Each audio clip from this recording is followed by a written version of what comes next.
Bueno, tengan muy buenas tardes a todos los asistentes, los organizadores.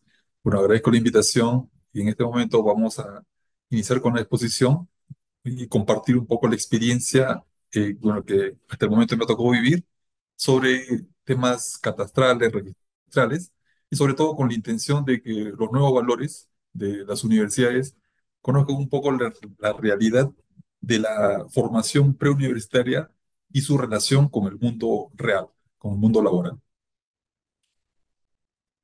Bueno, voy a compartir mi presentación.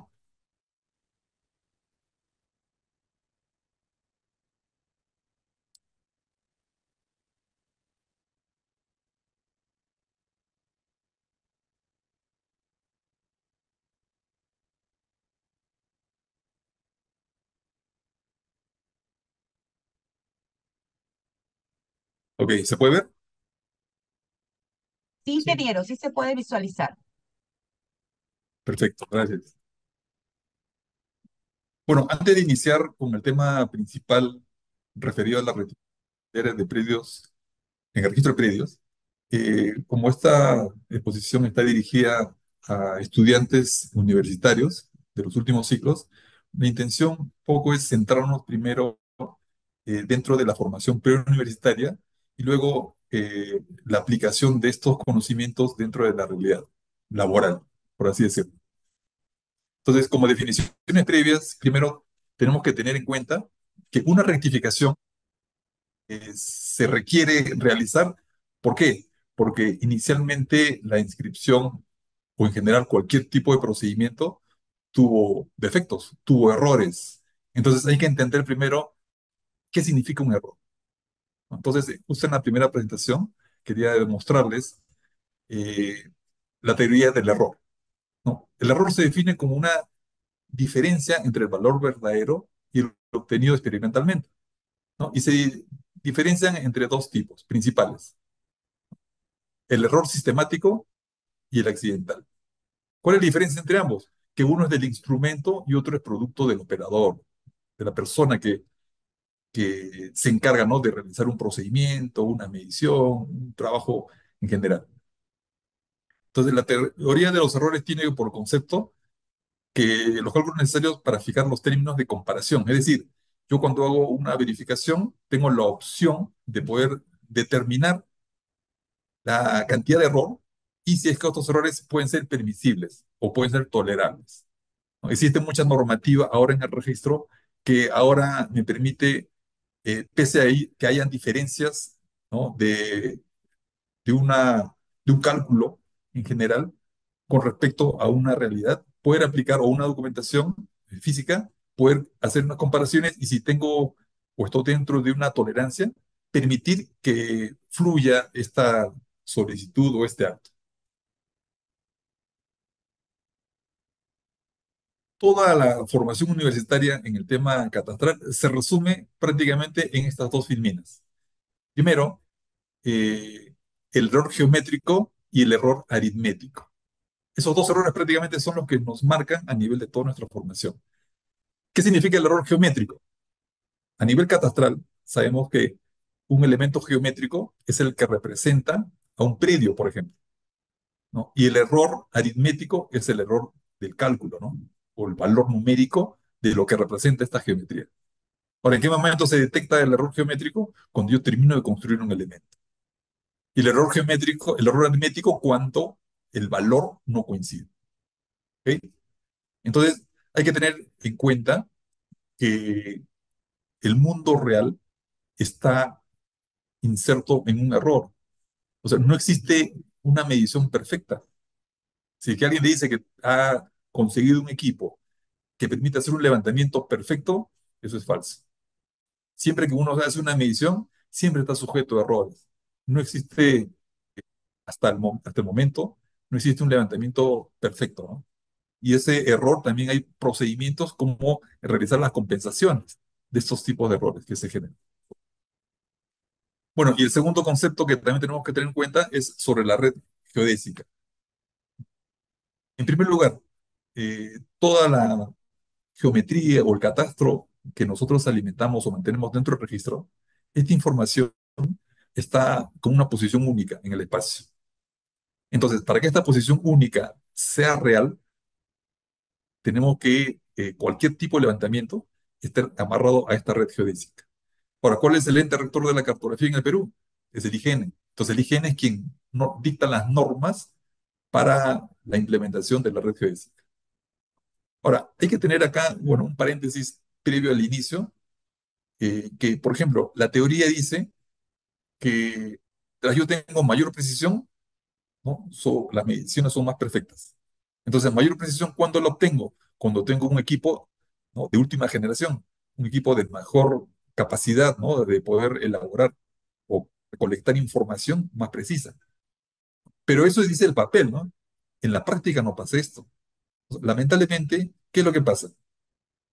Por ejemplo, como registro, el primer registro que contamos a nivel de algunas zonas registrales son de los años 1890, 1892, ¿no? Contamos con información gráfica, que obviamente que en esos años todo era muy rudimentario y solamente está definido un límite de un predio a través de un croquis, ¿no? Una delimitación muy relativa. Pero sin embargo, cuando se instalan las bases, no solamente a nivel registral, sino a nivel también municipal, a nivel de las entidades generales de catastro, ¿no? Como son Agricultura, COFOPRI, SBN, es decir, todas las entidades que generan información catastral, todas, poco que se pelean quién es el más preciso, ¿no? Pero lamentablemente la red geodésica real es una red geodésica en movimiento, una red geodésica estática, pero nuestras normas han interpretado que la red geodésica es estática. Entonces ahí entra a tallar un poco el conocimiento y el criterio del profesional para poder entender qué significa una red geodésica estática y una red geodésica dinámica. Yo, por ejemplo, tengo una inscripción del año 1940. Entonces esa inscripción se incorporó en el registro y tiene una ubicación única en el espacio. Si viene un segundo acto y está afectando esta primera ubicación, obviamente que el registro no va a permitir que se inscriba porque está afectando ya una ubicación en el espacio. ¿Ya? Pero ¿qué es lo que pasa? Eso funciona cuando tenemos una sola red, que es una red universal y es una red fija, estacionaria, que no la es. Yo, por ejemplo, ahora me compro un equipo de alta precisión, un GPS, por ejemplo. El GPS solamente hace colecciones ahora en el datum WG84.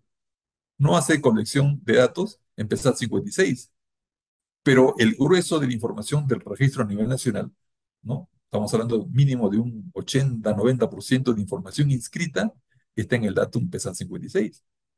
Entonces, ¿cómo hacemos? Si el IGN, que es el ente rector de la cartografía, dice bien claro que no es posible la transformación de la información de PESAT a W, o sea, PESAT 56 a W84, no es posible realizarla, técnicamente hablando. Entonces, ¿cómo hacemos la interrelación de esta información? Si yo, por ejemplo, en un año, yo tengo una colección de un punto, este año, ¿no? Y me da un valor. Paso un año y yo vuelvo a tomar esa misma posición y tiene otro valor. ¿Por qué? Porque al transcurrir del año ha habido movimientos, ¿no? Por ejemplo, rotación, traslación del día y de la noche, movimiento tectónico, ¿no? Movimiento de placas, de repente un temblor, un terremoto, la declinación magnética anual. Todos estos factores han hecho que si yo hago una medición en un año, tengo una posición distinta. Obviamente que a medida que pasa el tiempo, la posición sigue variando, ¿no? Entonces, los conceptos de reglamento de registro de predios que hace referencia a amarrado a la red geodésica nacional, ¿no? O sea, cae por su propio peso, ¿no? Pero sin embargo, esa es una realidad, ¿no? Que tenemos que interpretar, ¿no? Y saber diferenciar nuestra formación preuniversitaria, ¿no? O universitaria con relación a la realidad laboral. Bueno, ahora vamos a comenzar ya de lleno sobre el tema de rectificación de era en el registro de predios. Bueno, en primer lugar, el Reglamento General del Registro de Predios interpreta a- al error o a un elemento pasible de rectificación como una inexactitud registral, ¿no? ¿Y cuál es el concepto? Indica que desacuerdo existente entre lo registrado y la realidad extrarregistral corresponde a una inexactitud que está sujeta a una rectificación. Segundo, cuando la inexactitud del registro provenga de error u omisión cometido en algún asiento de la partida registral, se rectificará en la forma establecida en el presente título. Es decir, con un expediente, ¿no? Un expediente nuevo. Entonces, la rectificación de las inexactitudes distintas a las señaladas en el párrafo anterior se realizarán en mérito a título modificatorio que permita concordar lo registrado con la realidad. Entonces, acá podemos ver, por ejemplo, ¿no? Si yo inicialmente escribí un predio con unos linderos, ¿por qué? Porque el vendedor me dijo que mi predio tiene 10 por 20, por ejemplo. Pero cuando yo empiezo a construir, quiero construir, pero mis vecinos ya están construidos. Entonces ya me quitaron, por ejemplo, los muros, ¿no? Entonces, si ellos se metieron a nivel de muro, un muro de soga que son 15 centímetros, una cabeza que son 25, ponte que, para nuestro ejemplo, se metió 10 centímetros a cada lado. O sea, ya perdí como terreno 20 centímetros. Entonces, 20 centímetros por toda la longitud, ¿no? Del lindero de ese lado, entonces posiblemente haya perdido 2 metros o 3 metros. Entonces, esto está sujeto ya a una variación de la realidad física que yo construí con respecto a lo que inicialmente compré o adquirí. Obviamente que tiene otros efectos adicionales, ¿no? Que el que se metió tiene, ¿no? Afecta a un derecho, ¿no? Que está inscrito, pero bueno, esos son otros temas. Pero a nivel de este capítulo, ¿no? Toda esa variación corresponde a una inexactitud. Ahora tenemos también al tribunal que explica sobre el tema de la inexactitud del registro, que todo desacuerdo existente entre lo registrado y la realidad extrarregistral, la rectificación de la inexactitud registral deberá entenderse de extenderse en mérito a un título archivado cuando el error sea imputable al registro. Es decir, ¿qué significa? Que si el registro generó el error por alguna omisión o alguna mala generación del asiento, ese costo de las correcciones son imputables al registro. Si no fuese de esa forma, entonces el mismo usuario, porque presentó un expediente equivocado, porque él, por ejemplo, tenía una escritura pública antigua y pretendió inscribir con esa escritura pública antigua cuando físicamente ya tenía otro valor, ese error ya no es del registro, sino es del usuario. Y en ese caso el usuario tendría que encargarse de los trámites y los costes de esta rectificación.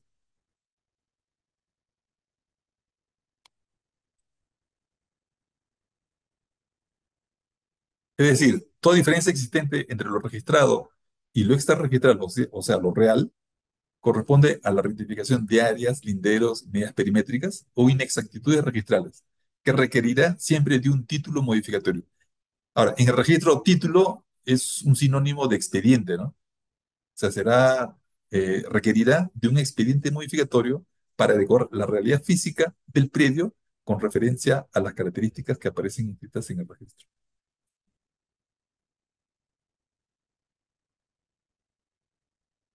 Bueno, este primer caso de inexactitud, vamos a ver cómo se comporta gráficamente.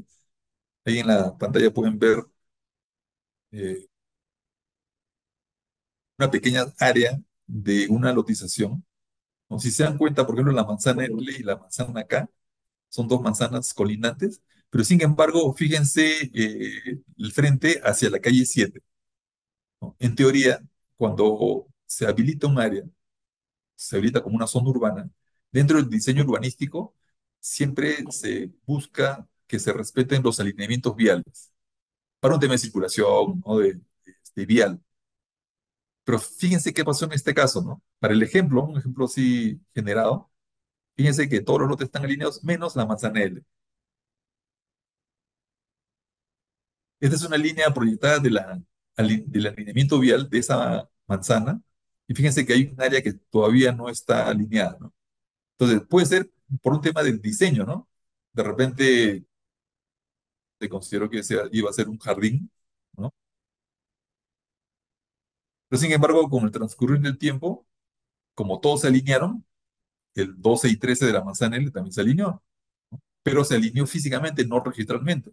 Entonces, registralmente todavía se mantiene como la habilitación original, ¿no? Entonces, ese defecto es factible de que se pueda corregir, ¿no? A través de un proceso de rectificación.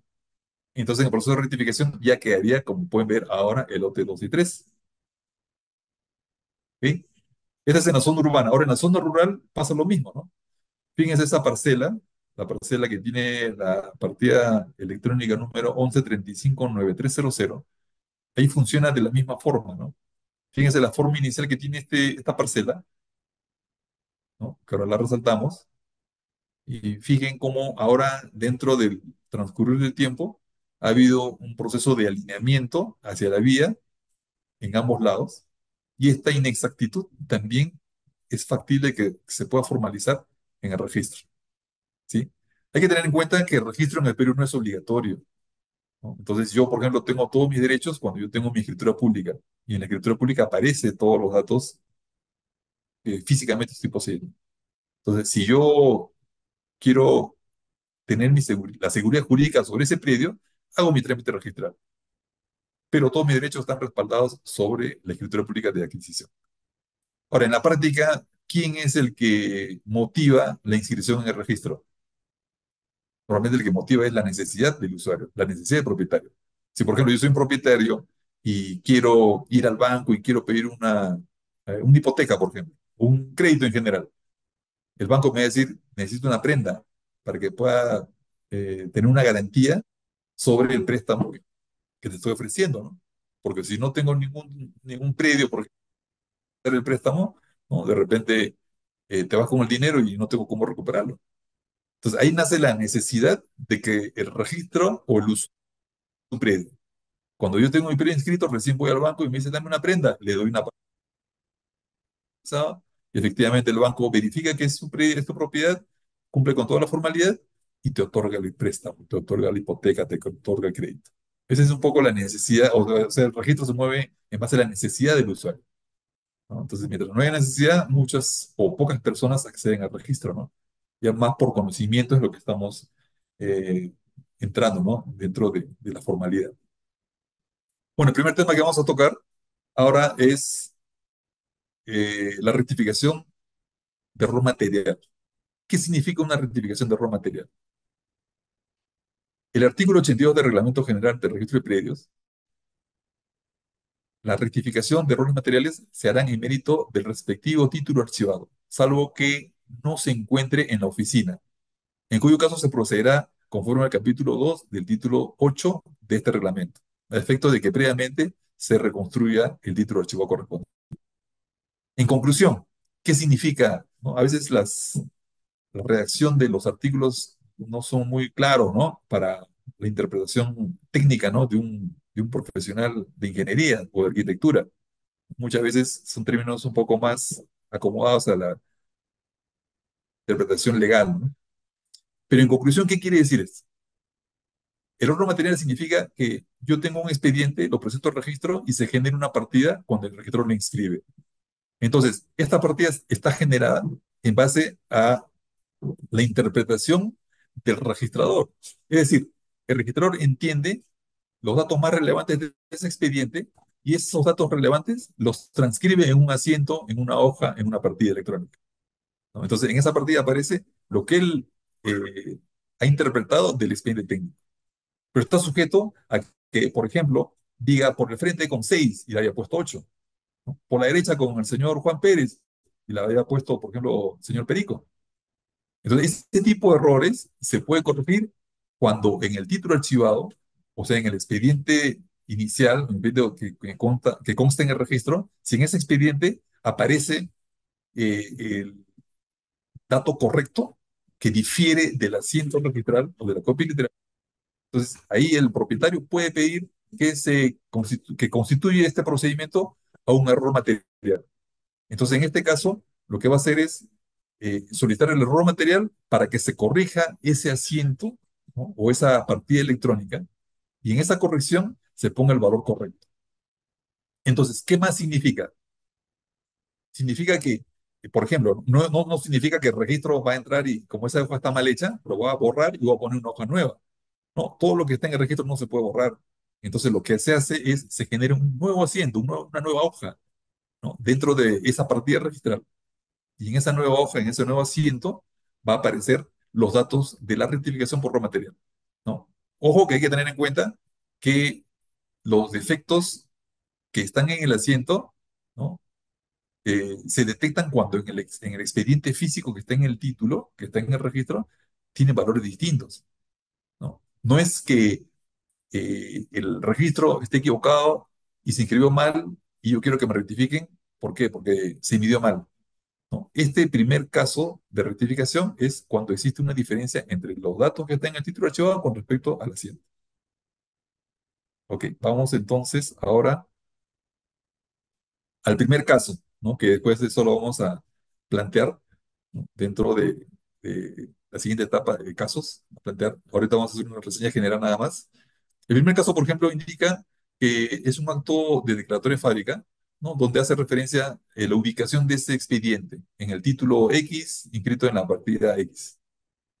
Entonces, el artículo 78 del Reglamento de Inscripción de Registro de Predios, que para que se inscriba este acto de declaratoria de fábrica, el reglamento indica que se debe presentar estos cinco documentos: el FUE, que es el Formulario Único de Edificaciones, en base a la Ley 29090. Segundo es el plano de ubicación. Tercero, el plano de arquitectura. Cuarto, la memoria ejecutiva. Y quinto, el certificado catastral, entonces negativa de catastro, según lo prevé el Decreto Supremo 0289 Yus. Entonces, yo, en base a toda esta documentación, eh, armo el expediente y se inscribe. Entonces, luego de la inscripción, viene la primera consulta que dice, si el predio fue inscrito en el SIR, se trasladó al SAR. ¿Qué es el SIR? El SIR es el Sistema de Información Registral, ¿no? Donde inicialmente el registro inscribía todas las propiedades.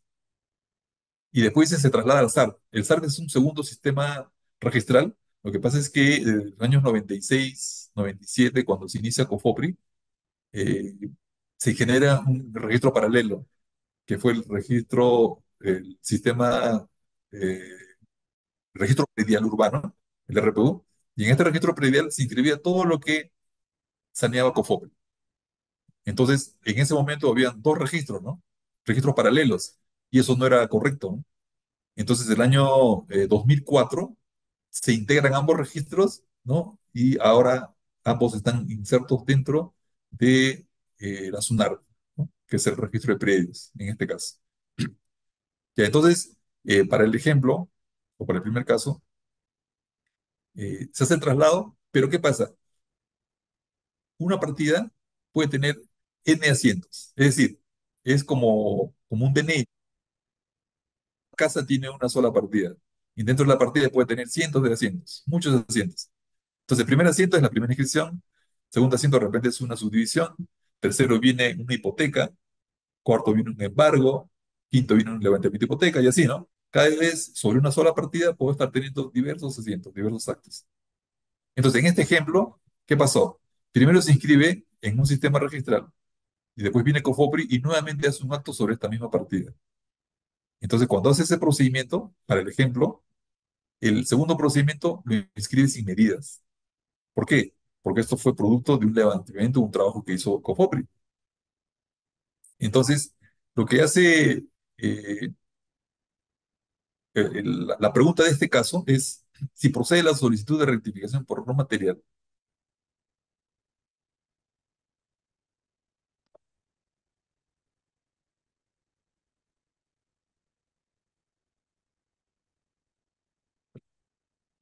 No material para la determinación de las medidas perimétricas del área.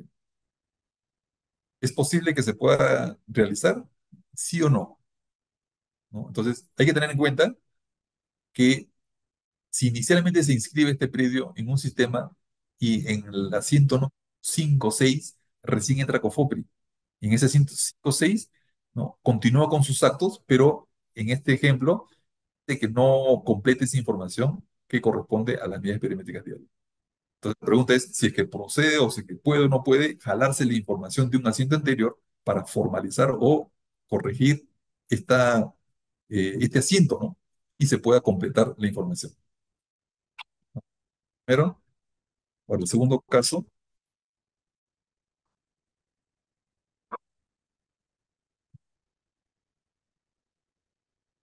En este caso, el acto rogado es independización de un predio rural. De la misma forma, se hace referencia a la ubicación del expediente. Para que se inscriba este predio, el registro ha calificado en mérito al artículo 62 del Reglamento de Inscripción de Registro de Predios, donde indica que la documentación presentada para esta inscripción debe cumplir con estos cuatro requisitos. Primero, el Formulario Único de Habilitaciones Urbanas, el FUJU, a que se refiere esta ley 29090, el anexo E, con el número de resolución de autorización del plano municipal de independización o parcelación. Tercero, el plano de ubicación del área de independencia. Corto la memoria descriptiva. Entonces, acá viene la pregunta. El predio fue inscrito en el CIR. Se consigna área y perímetro total correctamente. Sin embargo, los tramos parciales contienen defectos, contienen errores. La pregunta es, ¿procede la rectificación por error material para la corrección de la ubicación, es decir, las coordenadas del predio? ¿No? Hay que entender bien la secuencia de las preguntas, ¿no? El procedimiento de error material, como ya le dije, es cuando existen discrepancias del asiento inscrito con respecto al expediente. Entonces hay que analizar acá este punto, ¿no?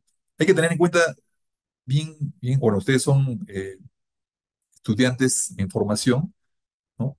Tienen que tener en cuenta que el procedimiento correcto para la elaboración de un expediente, ¿no? Primero es campo, es decir, primero voy a campo, hago mi levantamiento, luego hago mi plano.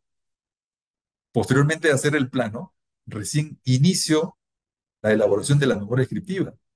Entonces, ¿qué es la memoria descriptiva? Es la interpretación literal del levantamiento que he hecho en campo, ¿no? De la identificación del predio en campo, la traduzco dentro de una memoria descriptiva. Es decir, tengo que identificar cuáles son los linderos, los vértices, la medida perimétrica de cada tramo y calcular mis áreas, ¿no? En los planos. Y todo eso lo transcribo, lo traduzco en una memoria descriptiva. Después de esa memoria descriptiva, va a ser el punto de partida para que la municipalidad, por ejemplo, emita acciones municipales de subdivisión, acumulación, rectificación o lo que fuera. También el notario, para que extienda sus escrituras públicas, ¿no? O el Poder Judicial, en ambos casos, para que extienda sus escrituras públicas, ¿no? O sus partes, siempre tienen que utilizar los datos de la memoria escritura. Entonces, en conclusión, si es que yo no sigo este procedimiento, el expediente no va a salir bien, ¿no? Entonces, ¿qué pasa en nuestra realidad?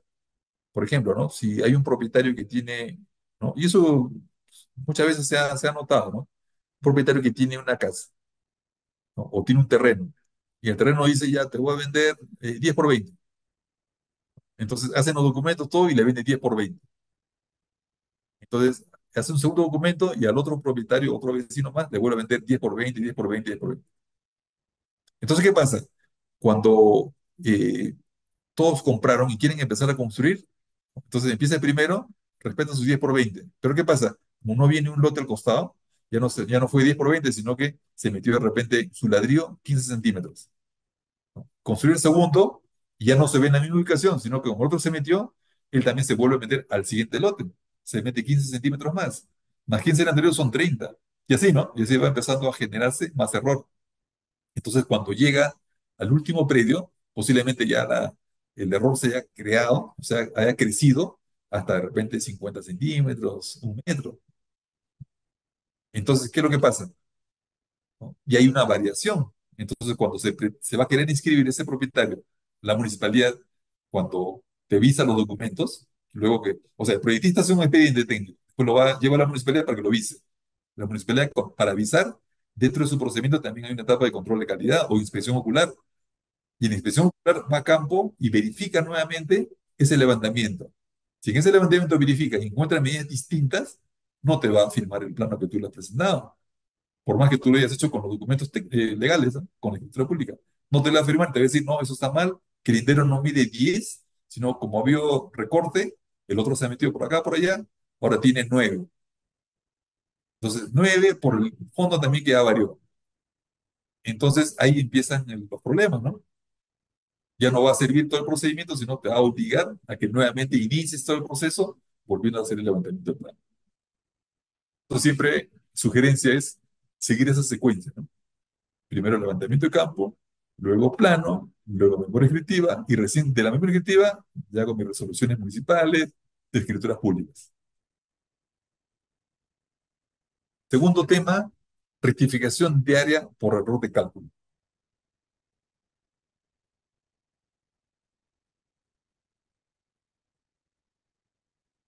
La resolución del Tribunal Registral, la 157, hace referencia de que el error de cálculo, para que pueda proceder, tiene que haber tres factores.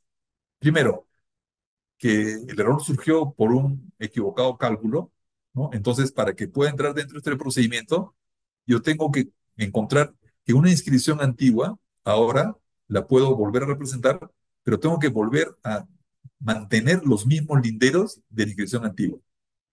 Entonces, si mantengo los mismos linderos y mantengo la posición espacial del predio y verifico que no sufrió variación, es factible la aplicación de la rectificación por error de cálculo, en la cual el registro solamente te va a pedir como requisito un plano visado por la municipalidad y nada más, ¿no? Sin otro documento adicional. Obviamente de un predio inscrito, ¿no?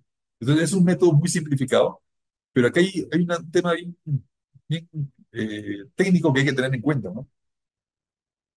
Realmente, cuando sale esta resolución en el año 2017, decía tiene que respetarse el literos y la posición espacial. ¿Qué es posición espacial? Son las coordenadas, ¿no? Entonces, las coordenadas, para mantener, de acuerdo al antecedente, ¿qué significa? Que en el antecedente yo tenía que tener un plan. Pero normalmente estos procedimientos se aplican con inscripciones antiguas. Entonces, muchas veces no había esos planos y no se podía aplicar esta norma. Entonces, posteriormente a ello, a raíz de esta realidad, se flexibiliza más la aplicación de este precedente o de esta resolución en este momento, posteriormente fue un precedente, y ya se elimina el tema de la ubicación espacial.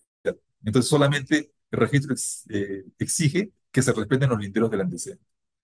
Entonces aquí entra a tallar un tema de formación de pregrado, ¿no? Por ejemplo, un elemento geométrico, es decir, un polígono que representa un predio. ¿En qué momento logra su mayor área? Cuando un elemento geométrico tiene la mayor área, la tiene cuando sus ángulos internos son 90 grados, ¿sí? Este es para conocimiento y pueden verificarlo con cualquier tipo de procedimiento y se dan cuenta que esta es una norma, una ley, ¿no? Geométrica que no se puede variar.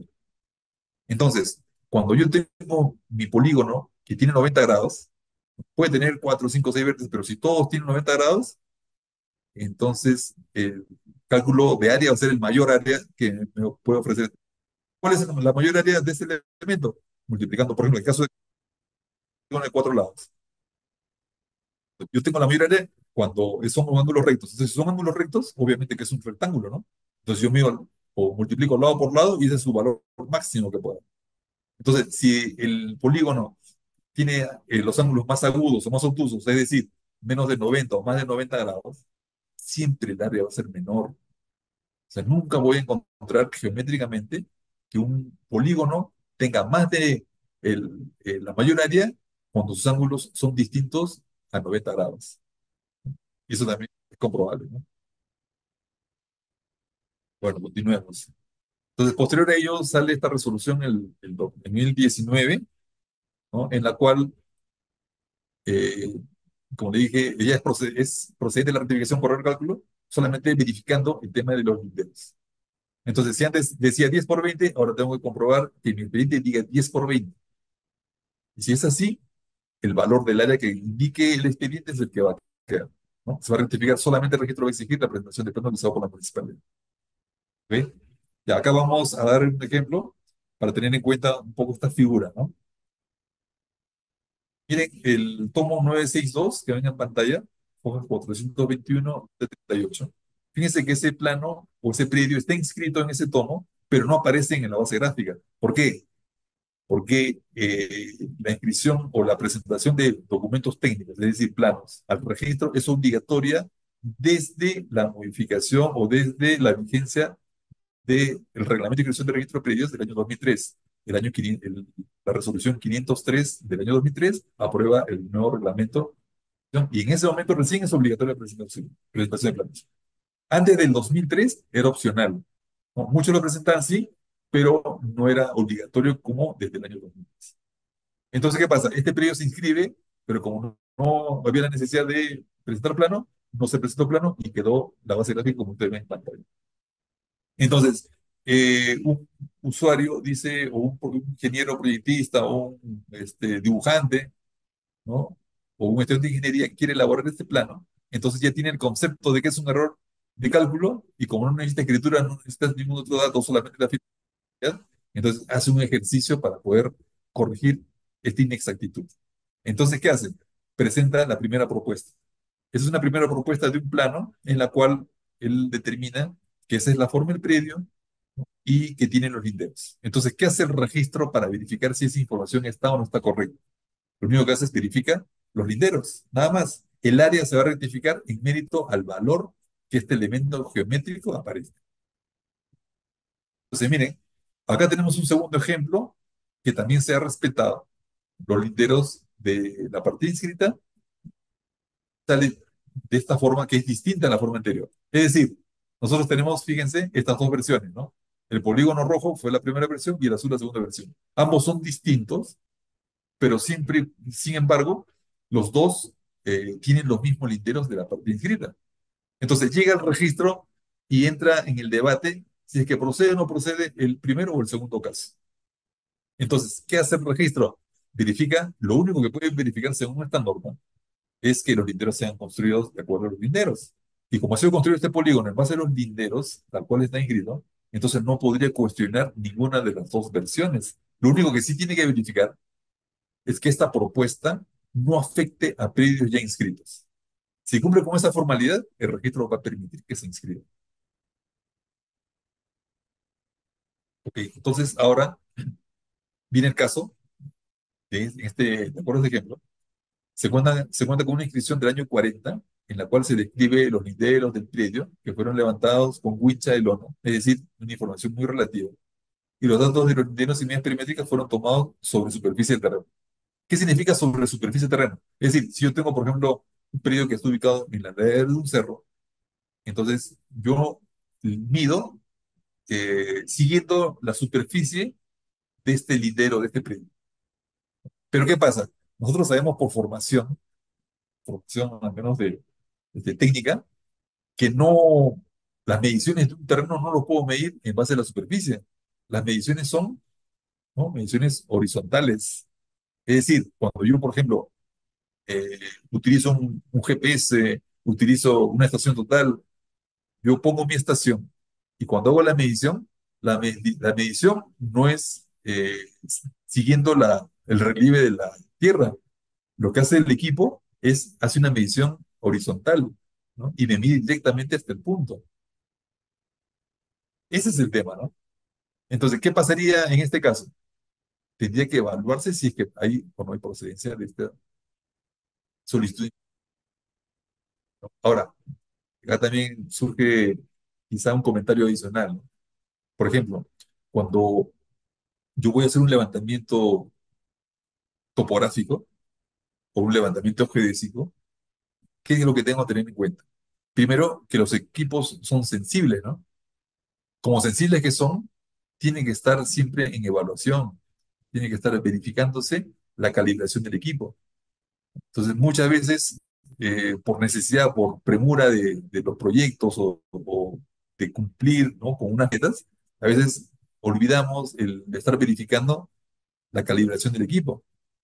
Entonces, por formación sabemos que antes de hacer una medición, yo tengo que hacer una poligonal cerrada antes de hacer mi levantamiento para verificar si el equipo está calibrado.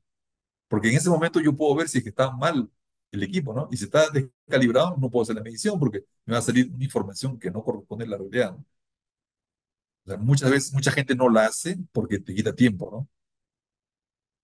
Pero en la teoría, ese es el método más apropiado para poder verificar que proceda o no proceda, ¿no? O sea, tenga muy buena precisión el levantamiento que voy a realizar.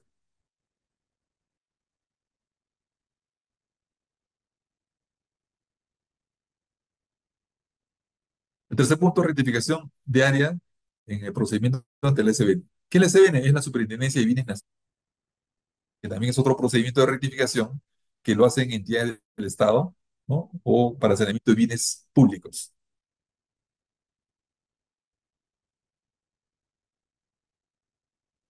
Una reglamentación especial, el artículo 78 de esta ley permite o hace referencia a la rectificación diaria de linderos y medidas perimétricas de periodo del Estado. O sea, legalmente tiene una variación, tiene muchos matices para la aplicación de esta norma, pero físicamente o técnicamente es lo mismo.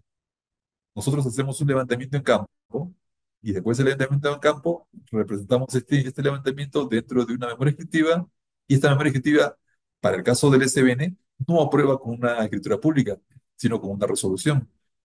Entonces, los datos que están en la memoria escritura son transcritas dentro de la resolución para formalizar el acto, ¿no? Pero el procedimiento del levantamiento técnico siempre es el mismo en todos los casos. Entonces, ¿qué hay que tener en cuenta? En primer lugar, levantamiento directo versus un levantamiento indirecto, por ejemplo. ¿Cuál es un levantamiento directo? Cuando yo hago un levantamiento con estación total, con GPS, ¿no? Estación total, teolito, ¿no? Antes teolito. Levantamiento indirecto, a través de fotos aéreas, imágenes satelitales, drones. Toda esta información son levantamientos indirectos. Entonces, siempre nace la inquietud de cuál es más preciso, ¿no? Muchas veces las municipalidades, por ejemplo, cuando hacen sus proyectos de levantamiento, entran en el debate, ¿no? ¿Cuál es más preciso, un levantamiento directo o un indirecto? Si nosotros revisamos la teoría dice que es más preciso el levantamiento directo. ¿Por qué? Porque yo me estaciono en un punto y empiezo a colectar directamente cada vértice de mi predio. Entonces es más preciso. En cambio, el levantamiento es una foto aérea, ¿no? Es una imagen en general y después interpreto el lindero de esta propiedad o de este predio. Y esta interpretación depende mucho de la experiencia del operador, ¿no? ¿Por qué? Normalmente al pulso está haciendo el levantamiento. Entonces, si hacemos este análisis, siempre va a tener más precisión el levantamiento directo, como dicen los libros, ¿no? Pero ¿qué pasa en la práctica? En la práctica es lo contrario. Ahora, ¿por qué? No, a veces esto siempre es un concepto muy discutido, ¿no? ¿Por qué lo contrario? Por ejemplo, cuando se hace un proyecto de levantamiento, un ejemplo, una manzana, en una zona. Vamos a hacer una comparación para que ustedes mismos se den cuenta. ¿Qué pasa si yo hago un levantamiento, no sé, Surco, Miraflores, ¿no? San Isidro, en Lima? Hago un levantamiento de una manzana, ¿no? Entonces, yo tengo la opción de hacer un levantamiento directo, es decir, con una estación total, y empezar a medir toda la manzana. Y tengo una segunda opción de un levantamiento a través de una imagen por dron, ¿no? Entonces, ¿cuál es más directo? La teoría dice que el levantamiento topográfico va a ser más preciso que el levantamiento con dron, ¿no? O la foto tomada por el dron. Pero ¿qué pasa? Para que la información directa sea más precisa, ¿qué tengo que hacer? Tengo que entrar a todos los lotes de esta manzana. Pero ¿qué pasa? Empiezo a tocar la primera puerta, no, que no hay nadie porque todos están trabajando. Segunda puerta, todos están trabajando. Tercera, sí, es un día de descanso, entonces están acá en la casa. Dejan entrar, hacen las mediciones y todo salió perfecto. Cuarto lote, quinto lote, no hay nadie. Sexto lote, también encuentra uno. Y así, ¿no? Al final encuentro una manzana donde solamente encontré a tres, cuatro personas, ¿no? En una manzana. Y entonces, ¿cómo hago el levantamiento de los otros lotes que no los he podido levantar, ¿no? Me obliga a hacer levantamiento por diferencia. Entonces pierde precisión. En cambio, cuando yo hago el levantamiento con una imagen satelital, ¿no? O con una foto aérea, ¿no? En el caso actual, yo sí puedo detectar todos los linderos internos de este predio. Entonces sí voy a detectar la delimitación más precisa que un levantamiento directo. O sea, en el fondo, si se dan cuenta en la práctica, el levantamiento indirecto llega a ser más preciso que el levantamiento directo, ¿no? Que está totalmente en contra de todos los libros, ¿no? Que nosotros hemos revisado, toda la literatura de geodesia y cartografía, prácticamente se tira abajo, ¿no? Porque mucho depende, ¿no? De poder hacer un levantamiento integral de la zona donde voy a hacer el levantamiento. Acá empezamos con el primer caso para saneamiento de bienes del Estado. Como le digo, en el fondo es un mismo procedimiento, lo único que varía es el procedimiento legal, ¿no? Más que técnico. Acá tenemos un predio que está en la línea roja, que es el predio del SBN, colinda con puros predios propiedad de terceros, ¿no? Pues el límite de la propiedad de terceros, entonces la SBN hace una nueva delimitación pegándose a todos sus colindantes para que logre la rectificación de acuerdo a la realidad que ellos están en posesión. Entonces presenta esta nueva forma. La pregunta del primer caso. Inscriben un previo nombre del Estado en el dato PSA 56. Posteriormente se detecta que hubo errores y el Estado requiere rectificar. Pero presenta en este ejemplo un expediente técnico de rectificación con el dato WG84. Entonces, no se olviden que eh, ambos datos son ecuaciones distintas, son representaciones distintas de la Tierra, pero son ecuaciones que buscan la representación para hacer un cálculo de la de puntos o los predios que se encuentren dentro de esa zona. O sea, en conclusión, son dos ecuaciones distintas que representan una ubicación, un punto en el terreno. Entonces, la pregunta es, ¿procede la solicitud de rectificación cuando el Estado, con los métodos modernos de medición, el datum W84, afecta a predios inscritos que es 56? ¿Es factible? ¿No? Hay que tener en cuenta que una cosa bien clara, ¿no? Por ejemplo, ya les comenté al inicio sobre el tema de la red geodésica, ¿no? La red geodésica es eh, estática. Para el registro es estática. Para las entidades, bueno, es estática y dinámica, ¿no? Entonces no se sabe en qué momento es dinámica, porque si yo hago un catastro en un inicio y hago una actualización con nuevos valores, con nueva posición, no puedo mover todo mi catastro, ¿no? Entonces lo que hago es empiezo a adecuo el nuevo levantamiento con coordenadas más precisas a el levantamiento integral que tenga en mi distrito con coordenadas menos precisas. Pero esa es la figura que tengo que hacer, porque si no, tendría que estar cambiando todo mi catastro, ¿no? Y no podría tener siempre una información eh, completa, ¿no? De todo mi distrito. Siguiente punto es la rectificación unilateral. La resolución del tribunal ha señalado que la rectificación unilateral procede cuando, bueno, en primer lugar, lo solicita el propietario. Segundo, que acompañe documentación técnica, es decir, memoria y planos, ¿no? Y como bien el artículo 20 siempre habla de amarrado a la red geodésica nacional, ¿no? O sea, hay mucha discrepancia técnica sobre este tema, pero el reglamento está de esa forma. Tercero, que el área de catastro determine individualmente que el ámbito gráfico resultante entra dentro del inscrito. Es decir, la rectificación, ¿no?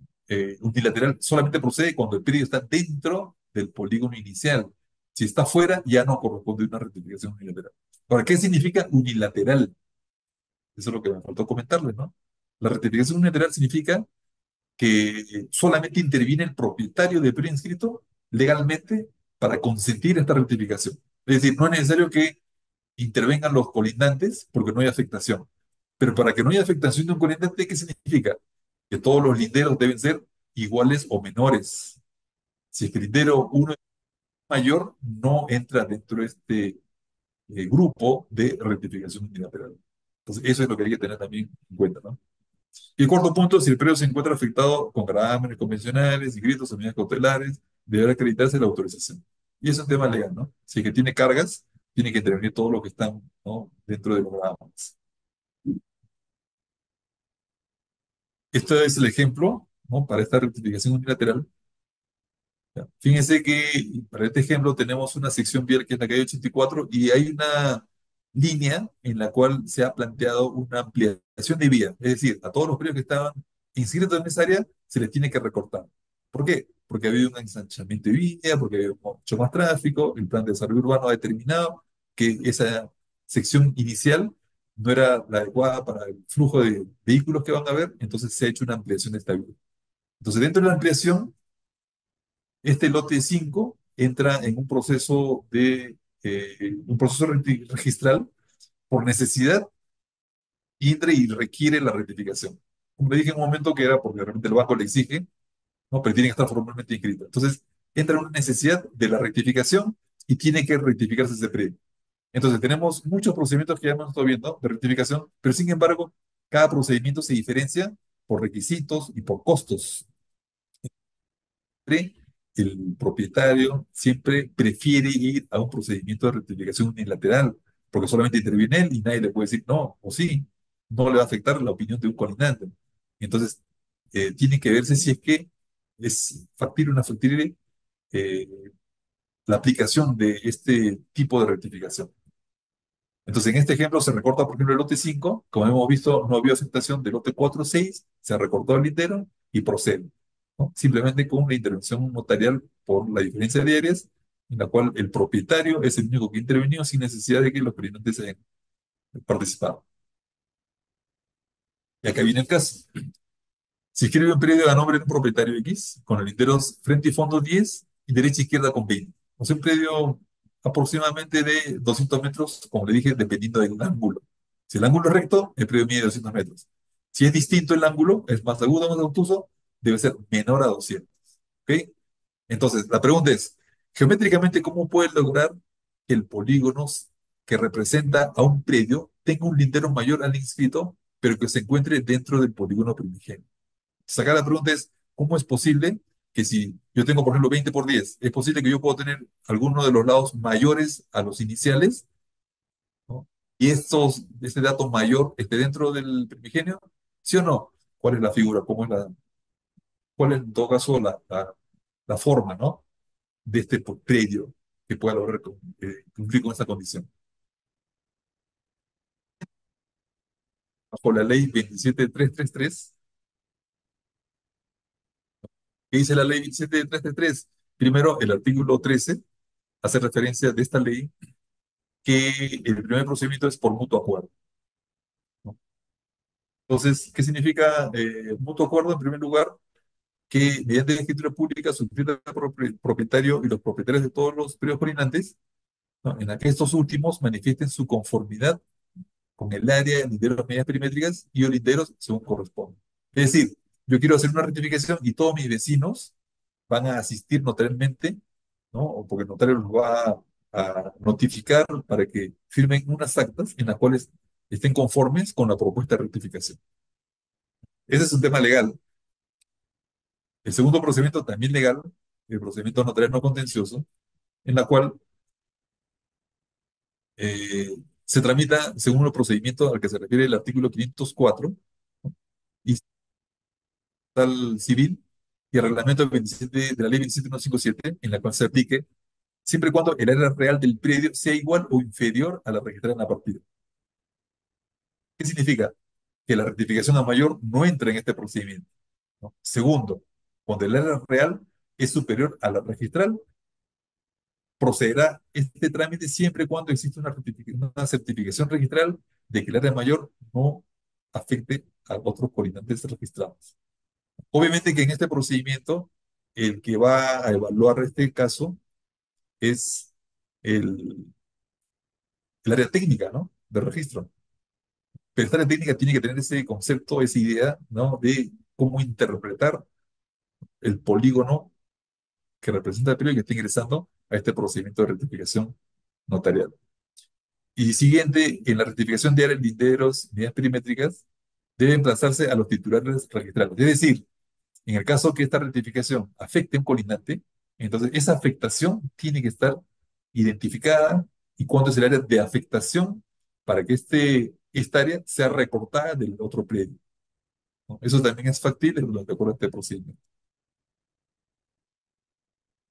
Y el tercer procedimiento, que es el judicial, ¿no? Entonces, primero, antes de esto, todo lo anterior indicado, todo procedimiento notarial, es aplicable cuando existe buena fe, ¿no? Es decir, hay armonía entre todos, yo pido, te voy a rectificar, te voy a emplazar, y el resto tiene que estar conforme con esos requerimientos. Pero en cambio, ¿qué pasa si el propietario está en desacuerdo o tiene conflicto con otra persona que está pretendiendo hacer la rectificación? En este caso, cuando no hay buena fe, cuando no hay coincidencia, cuando hay conflicto entre las partes, en esos casos, la única forma de proceder con esta solicitud de inscripción es a través del Poder Judicial, que ellos son los que se encargan, ¿no?, de continuar con un procedimiento cuando no hay acuerdo entre las partes, cuando hay conflicto entre las partes. En esos casos, necesariamente, todo acto de rectificación tiene que ir, ¿no?, bajo un procedimiento judicial. Lo vemos, bueno, los lotes y su coincidencia. Entonces viene el siguiente caso. Se escribe un predio con 250 metros, sin embargo, eh, actualmente se detecta a través de un nuevo levantamiento topográfico que el predio tiene 300 metros y se requiere rectificar este predio. Se encuentra con una memoria escritura de 300 metros, el plano dice 305 metros y la escritura notarial dice 298 metros. Existe, en conclusión, tres valores distintos, ¿no?, dentro de un expediente. Entonces, sabemos que para que fluya una inscripción, tengo que tener la coincidencia entre la memoria escritiva, el plano y la escritura pública. Si yo tengo diferentes valores, no procede mi inscripción, pero hay excepciones. Entonces, dentro de las excepciones, por ejemplo, ¿es posible? Sí, es posible. Hay resoluciones del tribunal registral en la que dicen que cuando hay discrepancias por temas de repente tipográficos, entre memorias, planos, escrituras públicas, entonces, ¿cuál prevalece? Prevalece el primer documento que se genera. ¿Y cuál es el primer documento que se genera? ¿No? Según lo que está comentando, el primer documento es el plano, porque del plano se interpreta literalmente el plano y sale la memoria. Y la escritura pública es una transcripción de la memoria. En conclusión, todos nacen desde el plano. Entonces, las resoluciones del tribunal dicen que cuando hay discrepancia entre los tres tipos de documentos, prevalece el plano, ¿no? Entonces hay que tener mucha conciencia de este detalle, ¿no?, para ver que hay una procedencia. Sexto tema o sexto tipo de rectificación es conforme a la ley 28294, que es la ley de catastro, ¿no? Según esta ley, de la misma forma, se aplica este procedimiento cuando existe una discrepancia entre lo que está registrado y lo catastral. Es decir, lo físico real con respecto a lo registral, ¿no? Entonces, cuando existe una discrepancia entre ambos, la idea siempre es que prevalezca lo catastral, que prevalezca lo físico. En esta ley se hace referencia también a un procedimiento para que pueda prevalecer esta información catastral sobre la registral. El procedimiento se inicia en la elaboración del informe técnico, existe una solicitud de inscripción bajo esta norma. Entonces, si existe discrepancia entre la inquietud o la consulta, cuando voy a inscribir el CUC, si no existe discrepancia, se inscribe directamente el CUC. En cambio, si es que sí existe discrepancia, entro a un procedimiento de saneamiento catastral registral, ¿no?, bajo esta norma. Entonces, si entra un procedimiento de saneamiento, entonces entra a tallar toda la normativa, ¿no?, de esta ley. Técnicamente, como les vuelvo a decir, este procedimiento es de la misma forma. Se hace un levantamiento catastral y después del levantamiento catastral o el levantamiento topográfico, se hace una buena escritura, ¿no?, y se hacen las comparaciones. Si comparo esta información con lo que está registrado, si hay discrepancias, ¿no?, pido a la entidad generadora del catastro, en este caso, ¿no?, que me valide, que me apruebe la generación de un CUC. Si el CUC no está generado, si el CUC tiene, por ejemplo, eh, valores distintos, ¿no?, o hay afectaciones de este periodo que estoy generando mi saneamiento catastral y estoy afectando colindantes, empiezo a notificar a los colindantes, ¿no? ¿Por qué? Porque los voy a emplazar, los voy a afectar. Y si los colindantes no se oponen al procedimiento, entonces fluye esta solicitud de saneamiento catastral. Bueno, en la práctica no está surtiendo efecto, ¿no? Porque muchas veces el propietario que es notificado se opone, ¿no? Indicando que no, que mi predio está correcto, está bien inscrito y el señor está mal inscrito. Entonces, con esta oposición se trunca el procedimiento. Bueno, y hasta el momento tenemos muchos casos en los cuales no ha procedido, ¿no? Tienen la consulta o el caso para este tema. Primero, se declara como zona catastrada un distrito, ¿no? Es decir, la ley dice que tú tienes la facultad como municipalidad de declarar como zona catastrada este distrito. Si lo haces, tienes la ventaja de que todos los procedimientos de saneamiento lo pueden hacer directamente entre la municipalidad, sin la dependencia de un usuario que quiera venir a hacer un saneamiento o una eh, corrección independiente, individual, ¿no? Entonces, en teoría debería ser mucho más práctico, ¿no? No está pasando esto, pero la norma está de esa forma, ¿no? Entonces, el caso dice, eh, se declara todo el distrito como zona catastrada, sin embargo, uno de los lotes no coinciden en linderos luego del replanteo, ¿no? O sea, en teoría, para que se haya declarado como zona catastrada, la municipalidad hace su levantamiento catastral de todo el distrito, lo manda a la Secretaría Técnica, ¿no? Del Consejo Nacional de Catastro, y ellos son los que evalúan si es que corresponde o no corresponde y si la información está levantada correctamente bajo ciertos procedimientos, bajo ciertas técnicas de verificación. Entonces, si daría conforme, entonces no debería pasar esto, ¿no? Pero para nuestro caso está pasando. Entonces viene la primera inquietud, ¿es posible que ocurra esta situación? O sea, ¿qué creen que puede haber pasado para que de todo un distrito, que yo he hecho un levantamiento, ¿no? Lote por lote, haya pasado esto, que uno de los lotes nada más hayan salido mal hechos? Primero. Segundo, ¿en qué circunstancias puede darse este caso? Puede darse caso porque ha habido de repente un levantamiento este, directo, ¿no? En una parte o un sector del distrito, en otro sector ha sido indirecto, ¿no? O todo ha sido levantamiento directo, encontré a un propietario de un lote, del otro no lo encontré, del siguiente lote sí, y así, no, sí, no, sí, y empecé a construir la manzana, pero ya por diferencia, ¿no? Y encuentro estos defectos. Siguiente, ¿qué equipo de medición directa puede estar fallando? ¿No? Puede haber de repente sido un caso de calibración, ¿no? Como le dije un momento, ¿no? No se ha verificado la calibración, entonces de repente está haciendo correcciones incorrectas. Entonces, cuando voy yo al levantamiento integral, recién puede ser, bueno, uno de los casos que puede estar pasando. Bueno, y el último tema de rectificación también es conforme a la ley 311/45. Esta ley, de la misma forma, solamente se aplica para el saneamiento de predios rurales. Es decir, si ustedes, por ejemplo, están haciendo la elaboración de un plano, ¿no? Entonces, si van a hacer planos para zonas rurales, tienen que hacerlo en marco de esta norma. No puedo yo utilizar la 29090, por ejemplo, ¿no? O el procedimiento de levantamiento en zona urbana. O sea, cada entorno tiene un procedimiento distinto para hacer levantamiento. Por eso, dentro de la formación universitaria sabemos que existen técnicas de levantamiento directo, indirecto, ¿no? Cómo hago la diferencia, ¿no? La aplicación, ¿no? O en todo caso, para georreferenciar esta información, cada quien tiene un procedimiento distinto. En este caso, el saneamiento en predios rurales, en aplicación de esta norma, lo que busca es que se formalicen procedimientos para la elaboración de planos y para el fraccionamiento de los mismos, además de la rectificación. Entonces, este es un entorno rural, como podemos ver dentro del ejemplo, los polígonos verdes son predios ya inscritos, cada uno de esos textos que están dentro del polígono son los números de partida, y los que están en naranja son predios que aún no han logrado inscribir, que están todavía en proceso de inscripción, ¿no? Entonces, ¿qué pasa? Si yo, por ejemplo, visualizo en pantalla que todo es un levantamiento indirecto, todo ha sido con restitución fotogramétrica, con fotos serias, ¿no? No puedo pretender que utilizar un procedimiento más preciso, ¿no?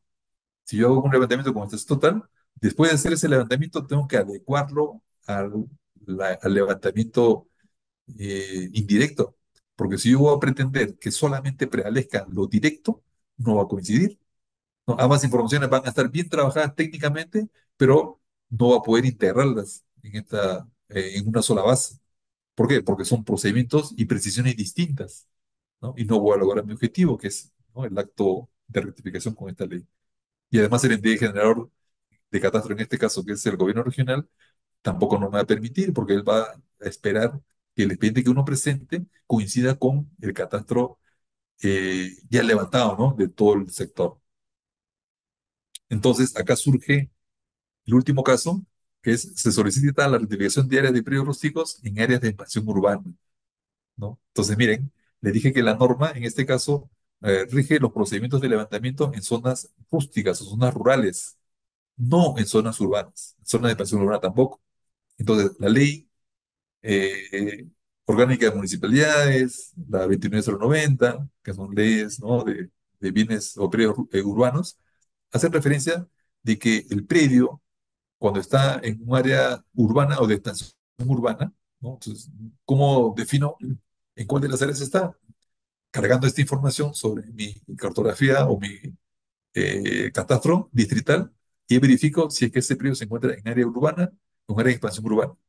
Dentro de una gran expansión urbana puede estar en una expansión urbana a corto, mediano, largo plazo, ¿no? Pero sigue estando, por más que esté en la zona urbana a largo plazo, sigue siendo rural toda la colindancia, pero este predio ya tiene competencia municipal y pierde competencia el Ministerio de Agricultura o el gobierno regional, pierde competencia. Entonces, en este caso, eh, los procedimientos tienen que hacerse, si está dentro del plan de desarrollo urbano municipal, tienen que hacerse ya no ante agricultura, sino ante la municipalidad, ¿no? Entonces, ¿cuál es el método más favorable para hacer un levantamiento en estas zonas? Directo o indirecto, ¿no? Si yo tengo, y por técnica, si ya tengo eh, un sector levantado, ¿no?, con un levantamiento directo o indirecto, cualquiera de los dos, y voy a hacer un segundo acto de un predio que está en el medio de toda esta maraña de predios, es de procedimiento, ¿no? Yo tengo que mantener el procedimiento con el cual se hizo el levantamiento integral, porque si, siempre voy a encontrar diferencias. Y el último punto es, ¿qué procedimiento de levantamiento catastral es el más adecuado para conseguir los datos inscritos con registro? También es lo mismo, tengo que verificar con qué procedimiento, con qué método se levantó y mantener el mismo método. Bueno, en primer lugar, quiero felicitar a todos los grupos porque todos realmente han coincidido con las respuestas. Hay una respuesta nomás que fue medio ambigua, pero el resto sí, todos han coincidido con las respuestas. No se ve que han estado atentos a todo el procedimiento, ¿no? Un poco para resumirles el caso de las preguntas o los casos que tenemos en error material. En conclusión, error material, ¿qué cosa es? Que tengo un error en la partida y tengo un valor correcto en el título archivado. Entonces yo pido que se corrija mi partida en base al título archivado. Ese es prácticamente el resumen total de este primer tema. El segundo tema, error de cálculo, es cuando yo tengo un predio inscrito antiguamente con un área, pero tengo linderos distintos. Como antes los métodos de medición eran un poco más relativos, ahora con los nuevos métodos de medición y con los programas, por ejemplo, de diseño, AutoCAD, ArcGIS, el cálculo es más preciso, ¿no? Entonces yo veo si ese cálculo es diferente, yo solamente armo mi expediente con el nuevo valor y el área que obtenga producto de este cálculo con el AutoCAD o con ArcGIS. Y ese valor es el que yo pido la rectificación y al registro lo presento solamente con la avisación municipal. Y con esta avisación, con esta aprobación de la municipalidad, es factible que se inscriba este nuevo valor. El tercer caso, que es la rectificación de áreas según el procedimiento ante el SBN, ¿no? El caso que se planteó fue si procede la solicitud de rectificación cuando el Estado, con los métodos modernos de medición en W84, afecta a predios inscritos que fueron mal inscritos a empezar. La pregunta es si es que procede esa rectificación. En líneas generales, sea Estado, sea un particular, o sea, el mismo presidente de la República, no puede inscribir nada si es que afecta derechos de un tercero. El área de catastro de registro lo que hace es verificar que el derecho que se pretende incorporar no afecte otro derecho para que proceda en ingreso. ¿Sí? En este caso, la respuesta es no, no es factible, ¿no? Siempre tiene que respetarse el derecho ya inscrito. Por eso el registro brinda la seguridad jurídica al que logró inscribir en su momento. En el grupo 4, la pregunta fue si se inscribe un predio a nombre del propietario X con un valor de 10 por 20, geométricamente, ¿cómo puedo lograr que el polígono que representa un predio, tenga un lindero mayor al inscrito, pero que se encuentre dentro de la rectificación unilateral? ¿Es posible o no es posible? Sí es posible. Entonces, ¿en qué momento funciona esto? Cuando un lindero, por ejemplo, lo recorto y creo un ochavo. Por ejemplo, ¿no? Entre muchos de los casos. Entonces, yo tenía un lindero de 10, recorto, ya va a ser 9, pero como creo el ochavo, que va a ser, ¿no?, geométricamente o de acuerdo a productos notables, va a ser la hipotenusa de un triángulo, esta hipotenusa siempre va a ser mayor a un cateto. Entonces, si es factible, si yo sumo ese cateto más el entero que recorté, va a ser mayor al valor inicial que era 10, por ejemplo, ¿no? Entonces, la respuesta es que sí es factible que geométricamente se obtenga un nuevo elemento, un nuevo polígono con un valor mayor al lindero que aparece, ¿no? En la partida. El caso de grupo 5 era si se crea un predio con 250 metros. Sin embargo, actualmente se detecta que a través del nuevo levantamiento topográfico tenemos 300 metros y se requiere rectificar. Se cuenta con una memoria ejecutiva con 300, el plano con 305 y la escritura con 298. Es decir, tenemos tres valores distintos. La pregunta ¿es posible su inscripción? Sí es posible su inscripción. Primera respuesta. Segunda respuesta, ¿con qué área se puede inscribir? Les comenté en la exposición que el Tribunal Registral, que es una instancia, la segunda instancia del registro, ellos ya han analizado casos sucesivos de este tipo de situaciones en las que han determinado que cuál es el primer paso, cuál es el punto de partida de un expediente. Es la elaboración del plano. Del plano sigue la interpretación de los linderos o los datos del plano sigue en una memoria escritiva y las resoluciones o escrituras públicas son una transcripción de esta memoria escritura.